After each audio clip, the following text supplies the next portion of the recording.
Liam, thank you so much for joining me on the show. I'm not sure if it's going to be a podcast yet. It probably will be a podcast, mate. But for everyone, tell us about Mr Hux. Yeah. Where did it come from, and why did you become a perfumer? Well, thanks for having me, Mike. It's actually really exciting to be here. It's probably one of our first podcasts to be a part of, so that's fun. Why did I become a fragrance business owner? It's a bit of a weird story, I suppose, and it's not the normal transition that people would take. I came from both military and policing background, and I suppose as I started to get older, I looked at ways to have a creative outlet, and I started making candles. And we actually started off as a candle company, and we started making candles and selling them amongst our friends and looking at going to the markets. And in the end, it wasn't to be. We ended up changing our name completely, the whole brand direction, and stumbled across fragrance. I don't know how. I think it's just my love of fragrance. I've always worn a heap of fragrances, and I said, let's make fragrance, and let's also make candles eventually. Let's also make body wash and hand wash and this and that. So we have massive dreams in the pipeline, but we've started with where we want to be known, and that's fine fragrance. It's interesting, that connection with candles. It works in both directions, right? And so I guess from your own experience with fragrances, though, like, what did you love to wear? What were you always into?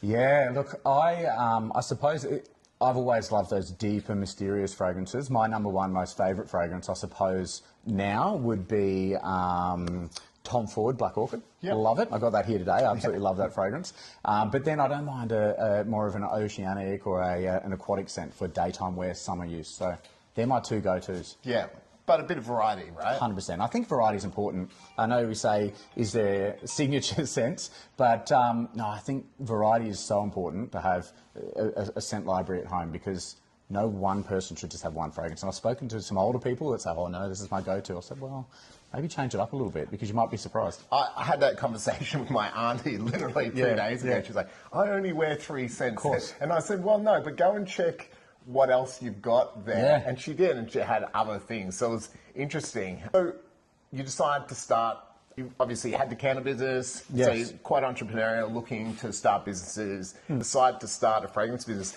Like, where do you start? If you're not physically a perfumer, where do you start? Where do you start?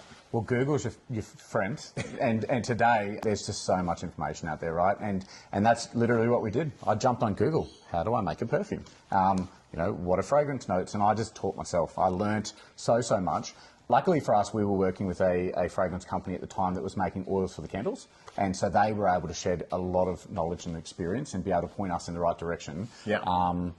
But yeah, I mean, look, it was a lot of trial and error.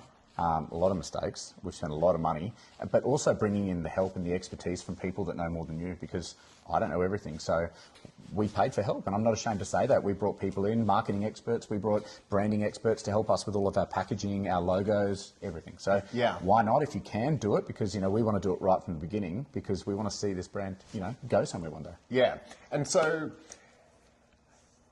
developing that first perfume, which was the first cat off the rank? Well, look, it was actually all four, kind of at the same time. So we actually launched the Master Series Parfum collection in one go. Right. But the first... That's bold, mate, because a lot of people just for sure. do one. They start with one and see if it goes. And I mean, look, like I said, it's bold, and in some respects it can be a little bit of a mistake too, because if you have a failure in one of your perfumes and it doesn't sell, you're kind of stuck with it, especially in our situation where we've actually got the Master Series Parfum collection. So we sell it as a set of 4. Yeah. Take one out, it's no longer the collection. So it was a bold move by us. I wouldn't say it was a mistake, but it's something that we've learnt not to do moving forward. So I think we'll probably drip feed from now on and work out what people do want. But yeah, it was the 4 fragrances we started with, but the one that we really put a lot of time in was probably April 14th, and that was our go-to day scent, I always say day at the races, down at the opera bar, having a drink by the harbour, that was our fragrance that I wanted to know. Yeah, that was my life in my 20s and 30s. Yeah, just zesty and fresh. So you have that idea of a fragrance in your head, and then obviously you're starting to tinker and make things yourself. So is the idea that you come up with what you generally think, this is what we want, then you bring the perfumers in? Is that how it tends to work? I think the inspiration for creating a perfume, and it can come from so many different forms, and I think everybody has their own way of creating a perfume or coming up with the idea.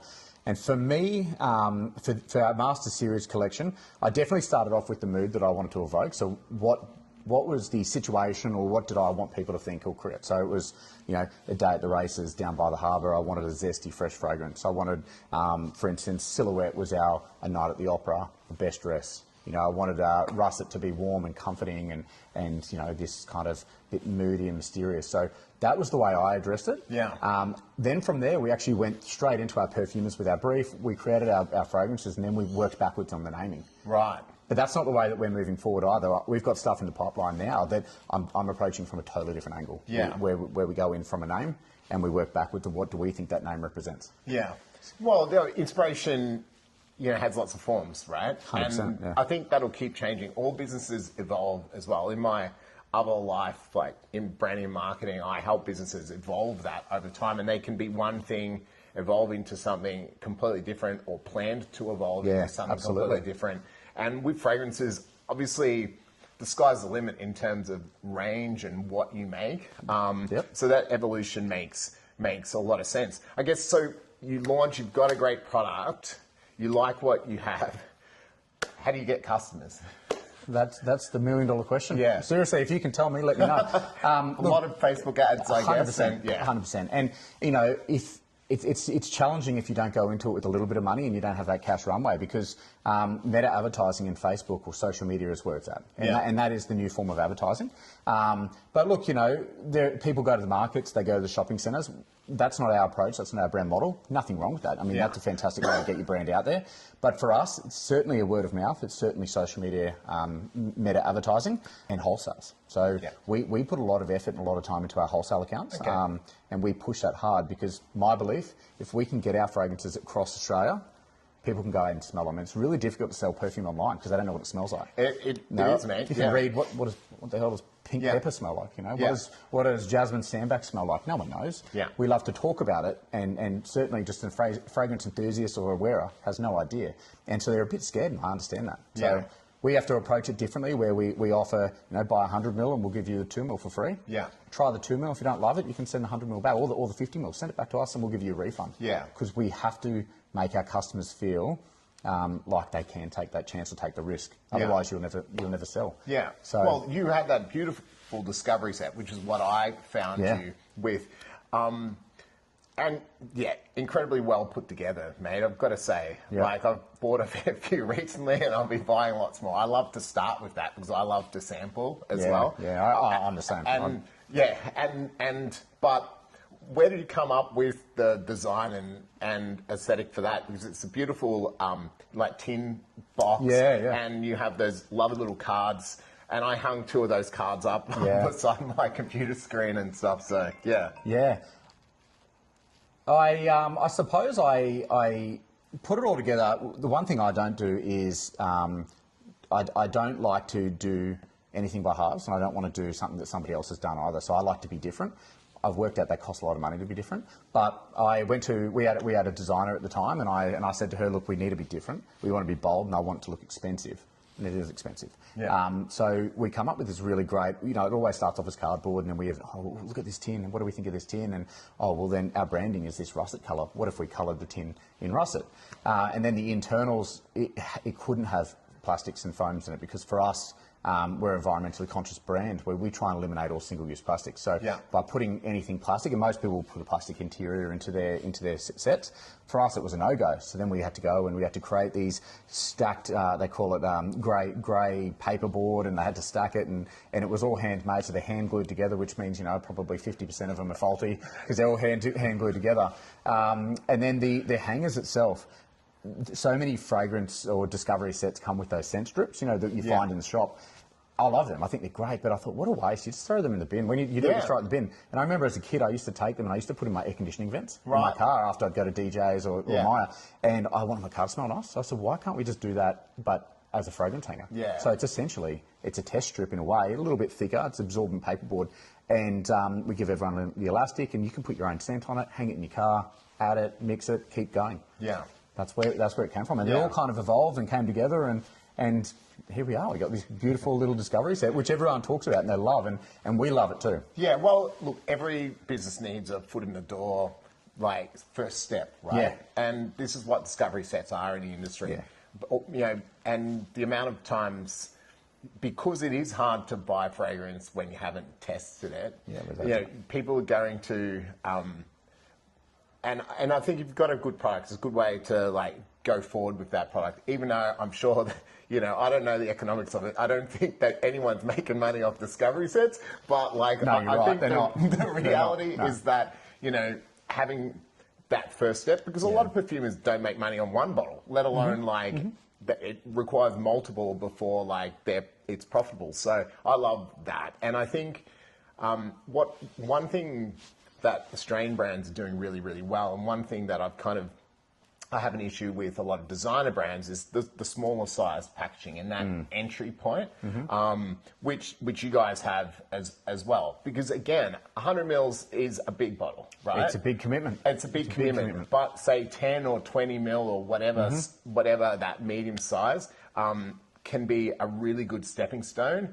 And you know, I think a lot of designer brands don't do it because they have market power and without a doubt, and they don't think that they need to do it. But I love the fact that you can get. And the thing for me is, once I go through one of them, I'm like, I have to get 100 mil now because I'm not just going to go through another. 100%. All the 50 mil, we have the 50 mil, yeah, 50 mil. Yeah. So we have all the sizes, Yeah. and I think you're right. It's 100%. It's important to be able to give our customers options, right? Yeah. Because even me, myself, and I probably shouldn't say this, but I'd be scared to commit to a 100 mil bottle. Yeah. Until I'd tried it, and then I might come back and buy it. But you know, it's a big commitment. It's something that you're going to have on your shelf for months, if not a year or so. So if you don't love it, you're kind of stuck with it. So I get it. Let's try a discovery set, try the samples, and start off slow. How do you go about building relationships with distributors? How does that tend to work? Yeah, so look, it's no surprise that the majority of packaging is created over in China. So we have a fantastic manufacturer over there that we found a number of years ago, almost 3-4 years ago now, and we're still working with them today.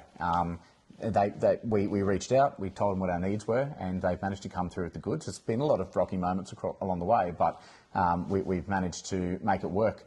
In Australia, it's word of mouth. Right. It started off, through one conversation with one fragrance guy or girl that sells perfume and said, "Oh, have you spoken to X from this company?" Right. And I remember I went and spoke to this other company, and then they said, "Oh, how about you go speak to this person?" Who then gave me a contact to this person, and it was this network that we created. And before you knew it, we have fantastic, perfumers that are actually creating our products and bringing them to life. We've got people that are helping us mix our products and giving it to us in a I guess large packaged form, so then we can come back and bottle everything here. Yeah. And that next step, I guess, getting into retail stores. Yeah, for sure. Is that, again, just phone calls, coffees? Yeah, cold calling. Cold emailing, definitely. Yeah. So for us, we've emailed, I think I've reached out to more than 600-700 stores across Australia, and it's just constant. You have to reach out with a really good brand deck, a really good story, because I'm sure you're the same. I get that many emails overnight from just people that think they can sell me something. Yeah. That no doubt my email gets lost. 2 people trying to call me now on unauthorised numbers. 100%. They want something. Stops, they want right? something off you. 100%. Yeah. And so, I think it's just be persistent. Keep going. I mean, you get no's. I've had so many no's, and then eventually they say yes. So, but you see a lot of Australian brands manage to find a way. Like if you look at Who is Elijah or Glasshouse in the last couple of years and things like that, getting into your Myers and DJs or other distributors. There's other brands, even some quite small niche brands that are in Mecca now from Australia. That was, I think, Goldfield and Banks was in Sephora relatively early on. Killing it, yeah. And so, obviously it's a big hurdle to jump. But I suspect once you're able to jump over those hurdles. Sure. Yeah, you have to be ready as well. I think your number one downfall will be if you're not ready to jump and take that next step, you'll probably put yourself under, unfortunately. Yes. Yeah. And am I ready? No, I'm not. And I have to be. I'm only 2 years our brand's up. And if someone come to me tomorrow and said, "Well, we have a $1.5 million deal," I'll go, awesome, but I don't have $1 million worth of stock. Yeah. You know, how can I sell that? Yeah. We don't have it. Yeah. So we have to scale, and that's what we're doing now. We're in, you know, almost 20 stores across Australia in boutique and smaller stores, and that's it. It's this general transition is to scale. Bigger stores would bring you on, bigger orders. We order more, we then, you know, upgrade to a warehouse, and the warehouse gets bigger. And before you know it, you start to get recognised by these bigger brands too. You know, the reality is Myer, DJ, Sephora, they're all fantastic stores. They're probably not going to knock on your door until you can prove that you can sell a product. Yeah. Until your product is It's wanted. going to move. Yeah, people want it. Otherwise, they'd bring you on dead stock, right? They don't want to have to market the product. They want to. Well, that's your job. Yeah. And it's going to cost a lot of money. Yes. A lot of money, yeah. Yeah.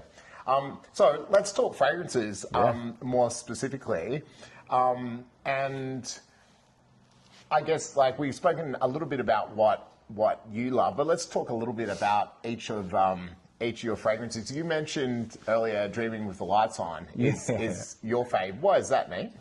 Why? Well, give everyone a bit of a description of it. Can we do a little spray? Yeah, for sure. Yeah. So Dreaming with the Lights On for us, it's a bit of a dirty fragrance. I say it's definitely an earthy fragrance. Yeah. And I say it's dirty, but dirty in the right ways. It's a good dirty. It's nice, isn't it? Oh, it is nice. Yeah, it's a really nice scent. It's got like bergamot and white thyme and cedarwood as well. You get that coming through. Yeah. I get that clean cedarwood in the base. Yeah. But it's fresh. It's a fresh fragrance, and that's why I say earthy and dirty, but it's a good thing. Yeah. Because especially and nothing wrong with freshies, we'll talk about the freshies and that, but, you know, you have so many of them versus, and I think a lot of the woody fragrances are darker, resinous, say your oud wood styles. For sure. Yeah. And ambers I'm liking, there's a few Australian perfumers actually who do different cedarwood or sandalwoods or that are really good for our environment. I like how we live. For sure, yeah. In a hot environment too. Some of those deeper and resinous fragrances don't work real well in hot climates. Oh, mate. You don't feel good, right? Wearing this deep fragrance in the hot weather, you're sweating, you know, that's where you want to put on this beautiful aquatic fragrance or a zesty, you know. Well, 3 months of the year I get to wear something like that in Brisbane, right? Yeah, it's literally only now until probably the end of August where I'll be wearing any of that. And it'll be rotating straight back into all of my freshies. Now's the time to wear those winter scents. And I chucked out a journal just the other day talking about both Russet and Dream with the Lights On, which for us would be closer to our winter scents or our more comforting fragrances. Yeah. On that, you took an approach to say all your fragrances are unisex. Yeah.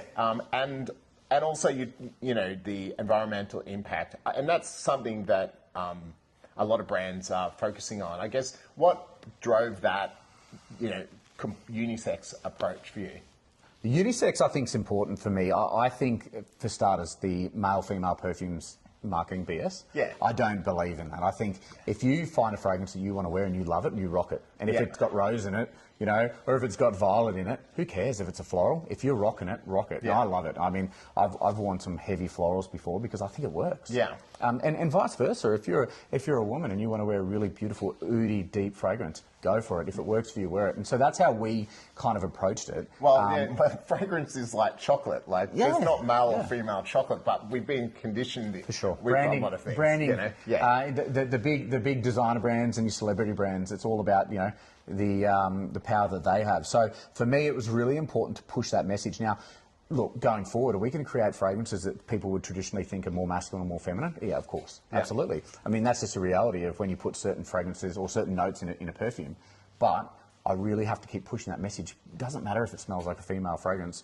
It is a unisex fragrance. Yeah. Wear it. And that's what it is. It's a messaging. It's just putting it out there to say, everyone can wear it, wear for you. But we also deliberately don't go out there and create really heavily floral or really heavily woody fragrances either, because then it does get a little bit challenging to try and to cross-sell. Yeah, no, I get that. And I think it is a difficult message to reach men with. Oh, yeah. But I think as the industry continues to embrace the message, that will change over time. But it's funny, even a recent sample kit of someone else that I tried, and he just has 3 male and 3 female, one unisex. The unisex was my favourite fragrance in it. And actually one of the female ones was my favourite of the 7, but for my wife. Like, just was her style. Yeah, absolutely. And again, it is just a stylistic thing sometimes that some things like work. She likes vanillas and other things. sure. But I like vanilla, but only specific kinds. And she likes it with a bit of floral in it. And it's like, oh, that's a nice floral vanilla. That'll work for you. Yeah. But the unisex thing is interesting because, I mean, it's kind of cool too. For me now getting into it, I'm like, well, it just opens up this world of other things where I talk to my old man and his idea of like fragrances is, you know, Aramis and Brut. Yeah, Brut And Old Spice. Great fragrances. I mean, I grew up wearing them. Well, it's so funny though because, you know, in the last few months really getting into things, Mum and Dad will come over and my mum's kind of like me. She loves trying new things, and I'll just go through lots of the sample kits with her, and then she'll go home and take the stuff that she likes. What she wants. And Dad's like, I don't want No. Cologne. Oh, what's this perfume? Yeah, for women. Yeah, absolutely. Very funny, mate. All right, so what else we got here? April 14th. April 14th, that's our zesty fragrance. That's our beautiful, fresh, lemony, everyday wear. For us, it was meant to be a fragrance to wear, like I said earlier, down at the opera bar, on a yacht or on a boat. You know, you're in your nice shorts, you're in your nice shirt, and you're having a nice drink. It's warm weather, it's sunny outside. That's that fragrance. That's a day at the races. It's perfect for it. Explain this to me, though. Yeah? Because I reckon things smell better out of a 100ml bottle than out of a sample bottle even. Okay, yeah, true. I don't know. It's maybe how much fragrance is coming How much out. is coming out? Yeah, for sure. I don't know, because there's a deeper note in there for me. Like, it's really nice, man. I think, you know, like... I don't know, but then when I'm sampling things, I'm usually like sampling a lot of things at the same time, so you don't know what your brain is going through. I think you're right. You're probably hitting the nail on the head with more's coming out, right? So there's more to smell, more liquid to smell. But I think too, there's more liquid to macerate and to mature and age as well. Yeah. And as something starts maturing and starts oxidizing, it definitely changes its profile as well. Sometimes it can get worse. Sometimes it can get better. Yeah. It's like a wine, right? And there's more liquid there for it to do its thing. I think that's exactly what it is. It's just deepening in scent, and it's going to start altering. Yeah. The top notes. What the notes of April 14th? What have we got? Lemon zest, fresh. Cut grass. Yeah, that's an interesting one. Yeah. Yeah, I get the grass, but this time I'm picking up more of the geranium and then when you had the sample bottle. Yeah, for sure. And a little bit more of that nice muskiness kind of. I get the vetiver. Which I think but the definitely, nice muskiness seems to come through a little bit more. Which I definitely think something like a musk would mature over time in a bottle too. I think that it can easily be lost in such a small 2ml vial. Yeah, interesting. Yeah, that's interesting, mate. Cool. And so others, russet is... It's a little bit of a comforting fragrance, but it's still got that little bit of a zesty, slightly citrusy top to it as well. What stood out for me with this is the jasmine sandbag. Yeah. That's really cool. Like I love jasmine. That came through as I just got this kind of barley kind of island vibe. I like that. Yeah, I like that. Yeah, I don't know what it was, but Yeah. it was just some kind of interesting twist in it, and I thought that might be the jasmine, but then I don't know what cyclamen is like. Yeah, I think you're probably right with the jasmine for sure. Yeah. I think that's definitely going to shine through. I mean, that's such a powerful miniature little flower, right? I love it. I love jasmine. And when our perfumist suggested putting it in there, I said, yeah, go for it. I mean, we gave them full control and full reign over creating our perfumes based on our brief. We go backwards and forwards, and what we love, we take. Yeah, we love that. Do it. You know best. That's why I say you know better than we know better. Yeah. So just do it. But that was the twist on that, which I found really, really interesting because it has that nice jasmine though. Yeah. That I don't know. For me, it was tropical holiday vibe. I don't know, Thailand or Bali. I don't have an open bottle here. No, tropical. No, it's all right. We'll bring it up later. But yeah, I like that you say that. It's interesting. I probably haven't heard anyone describe it as a Bali holiday. I don't hate a Bali holiday, so I like that idea. And the last one, silhouette. Yeah, silhouette. Hold on. Give it a crack. Yeah, give it a twist. Give it a crack. Silhouette is I'd say it's our probably finer fragrance. It's our more put together fragrance. I said I put it on this morning. So. Yeah, for sure. Like when we created the fragrance, we didn't call it Silhouette originally. And we actually called it No Promises. And it was funny, we had people go, oh, I mean, that's not a great name. It's No Promises. It's even going to smell any good. So we ended up changing the name, and Silhouette worked really well for it. But it was our fragrance that we said, it's the best dress. You're in your best dress. You're in your best outfit. A night at the opera. But we want it to be really a versatile fragrance. It is probably slightly more feminine leading. It's definitely got that grapefruit, that really sweet fragrance. So it's sweet. It's floral. Yeah. But it definitely has that sweetness, but it's not... It's not too offensive, right? No. It's not like a really sweet fruity or like a really sweet gourmand. I struggle with a lot of the really sweet, say, what it's called, like God of Fire / like super tropical, super fruit things. It might be a younger guy's thing, and it is a younger guy's thing, and fine. But again, even in the heat in Brisbane, I don't want anything cloyingly too sweet. Yeah, for sure. You just want that nice balance. It's interesting that people might say it leans more feminine. No, I haven't. I haven't thought that. And as I said, I whacked it on this morning, and it's certainly our bestseller. And that's not me just saying it. I mean, it's crazy that flies off the shelf. We've already restocked our oil for that one fragrance, as opposed to our others are still moving along nicely. But yeah, Silhouette outsells everything. So, mate, what does the future hold for Mr Hux? Future holds. Look, we're working on a new fragrance at the moment. I probably put a little hint out there earlier when I talked about what a note or a particular type of fragrance might be moving forward. So we've got that in the works at the moment. We're looking at bringing out some really fantastic tote bags soon, which is a little bit of a gimmick kind of merchandise thing. Beautiful bag, take it down to the markets, take it to the beach. That's coming hopefully in the next month or two. We've got something really exciting coming, I guess, maybe along the auto fragrance, home fragrance line. But then long term for sure, we've already planned a whole new fragrance range, moving away from the Master Series. That's a really big investment, a really, really big amount of effort that we've got to put into that. And then hopefully in the next year or two, probably more like two, we're looking at that home fragrance, hand washes, hand creams and stuff like that. So really starting to pivot and move away from the fragrances. Fragrances will always be our core and what we're known for, but as a brand, we don't want to just sell perfume. Yeah, well, it makes sense. And you look at everyone's business, how it develops in the space, home fragrances, or other things, or like, I love what the Saint girls have done with the styling. All their merch and everything, and they're killing it too. Absolutely. And it's interesting. It's gone from, fragrance forward to now jump on a website. It's like, where are the fragrances at? Yeah, it's all just shirts and hats and jumpers. And people are loving it. You see it in the shopping centre, don't you? It's everywhere. And I think people relate to this is a good thing about building a brand over time, and how it can take time, though, is it gives you opportunities and to make that connection, and then it makes sense to offer people other high quality things. Without a doubt. Yeah.